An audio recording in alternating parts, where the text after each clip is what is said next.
For those of you who in the summer like to complain that it's too hot and you would much rather be in the cold, why? I mean, look at my hands. These are the hands of an 80-year-old man. My lips are all chapped. I don't get it.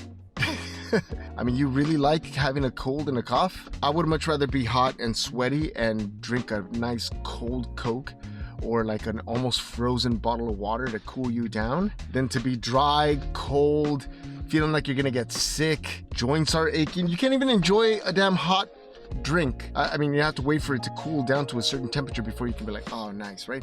But it doesn't keep you warm. Actually, I take that back because holding it like this feels nice. Anyway, some of you like to be sick, I guess. All right, hey, hi, it's Dad from the past. This is December. I just recently celebrated my 42nd birthday, and Erika celebrated her 31st birthday, and we celebrated our 5th year together. Fifth? Yeah, 5th. And I just want to talk to you a little bit about that. We went to Vegas. I'm usually not a big fan of Vegas because I don't drink and I didn't gamble. And I just thought, what's out there for me? Nothing. But I was wrong, because right before we left, I decided that I was going to have a good time and that I was going to observe the vibe in Vegas and learn something, come back with something, because I'm on this mission to be better, not just better in the future, but better now, so that I can be better in the future. So we left the day after my birthday, which was Erika's birthday. It was a long day. Ezekiel, your grandma and grandpa watched you while Mama and Dad went and had a nice birthday dinner. We went to a place called Casa de Amore. It was an Italian restaurant, beautiful restaurant. They had a live 2-piece band, which was pretty awesome. The guy playing the keyboard, and they had a nice little drummer, nice jazz music. They had pictures of Frank Sinatra on the wall. It was fantastic. Erika had a pasta, Alfredo chicken, and I had pizza. I know what you're thinking. You went to an Italian place and you had pizza. You could have pizza anywhere. No, wrong. I had real Italian pizza cooked in a real like pizza oven, not in one of those metal conveyor belt type, but a real oven. And let me tell you, that pizza was delicious. But I want to talk about customer service. I'm huge on customer service. I love customer service. This is why I've worked in call centers and restaurants all my life. I love interacting with people and I love helping people. But the thing that I love most about customer service is the feeling that I get when a customer walks away happy. When they walk away feeling good about their experience, specifically at the restaurant where I work now. So at Casa de Amore, we had a server. She was nice. She was polite. She actually interacted with Erika more than she interacted with me, which I love, by the way, because a lot of waitresses seem to have more interaction with the man, thinking, I don't know, maybe that he's the one with the money. And so if they work their customer service on the man, they might get a bigger tip. No. What that could potentially do is create tension between the two, because you don't want the woman leaving the restaurant saying, I saw the way she was talking to you and all that stuff, right? So she interacted with her more than she did with me. Plus it was her birthday, so she was really excited about that. Let me just say that the customer service was remarkable. It was fantastic. I'm sorry I don't have that lady's name. She took Erika's name and gave it to the band and brought us a free dessert, and they sang happy birthday to Erika, and Erika was so happy. It was a simple, great dinner.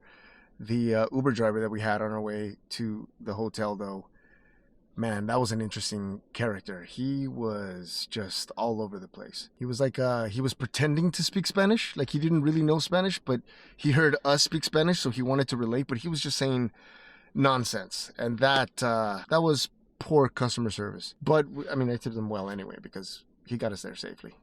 It was a crazy ride, but he got us there. And then a few nights later was EJ's birthday, and he turned 21, so we had dinner at Buddy V's, which was directly across the street from where we stayed at Treasure Island. The dinner there was fantastic, man. One of Erika's nephews had a steak. He let me try a little piece of it. Man, that was great steak. Erika and I shared a plate of Alfredo, chicken Alfredo. You're going to notice that about me. I love fettuccine chicken Alfredo and shrimp Alfredo. Anywhere I can try it, I will. It's the same with burgers. Whenever I go someplace, I'm just like, I'm curious about their burgers, so I try their burgers. I'm a creature of habit, okay? But that That dinner was awesome, man. They know what they're doing. Their staff was great, very friendly. They made sure our waters were never empty. They just kept refilling our water over and over and over again. Their fountain drink didn't have enough, carbonation. So we sort of asked if they could check it. They checked it. They said it all tastes the same because it tasted flat. And then they brought out these tiny little Coke bottles with ice, and they gave us that instead, which was excellent customer service. Anyway, at the end of that dinner, I walked up to the manager and I said, "You guys are doing a fantastic job." Our waitress was on point with everything. She helped us through the menu. Very helpful. Probably one of the greatest customer service experiences that I have had in a really long time.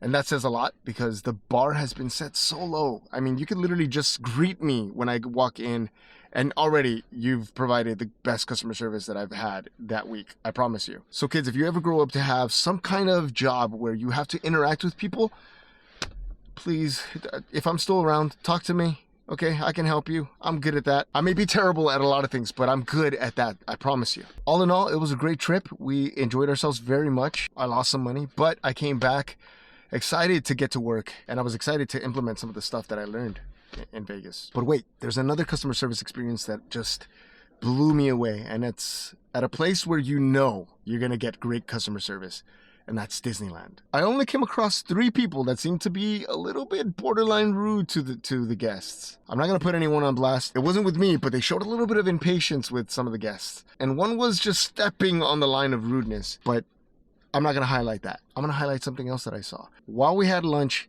I was watching staff just watching all the tables, making sure that there wasn't a single table that was left messy by a guest. As soon as a guest would get up and walk away from a table, somebody was spraying it down and cleaning it. And I thought, that's great.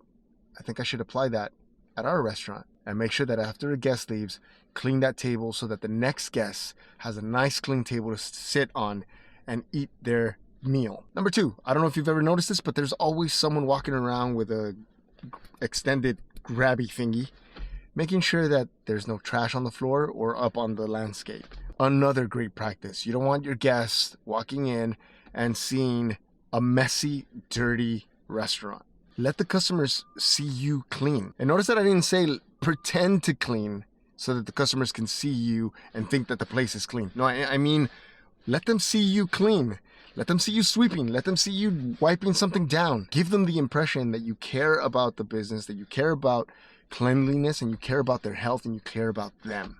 And lastly, there's one cast member that really blew me away with something very simple. I wanted to take my son on the Indiana Jones ride, and I asked her if he could ride. I know that she knew that my son was too short, but she still said, "Let's check his height."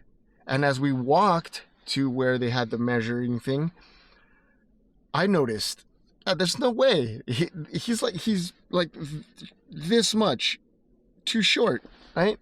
She knew it. I knew it. We stood him there, and she goes, "Oh, he's too small. But I recommend drinking milk, eating your fruits and vegetables so that you can grow strong and come back and visit us and ride this ride." I thought, genius. Brilliant work. I mean, what a way to interact and make the interaction pleasant and happy and encourage my kid to eat his vegetables and fruits and grow nice and strong and tall so he can ride the Indiana Jones ride. Fantastic. I love it. I absolutely love that. So Disney, keep up the good work. Kids, I hope you learned something today.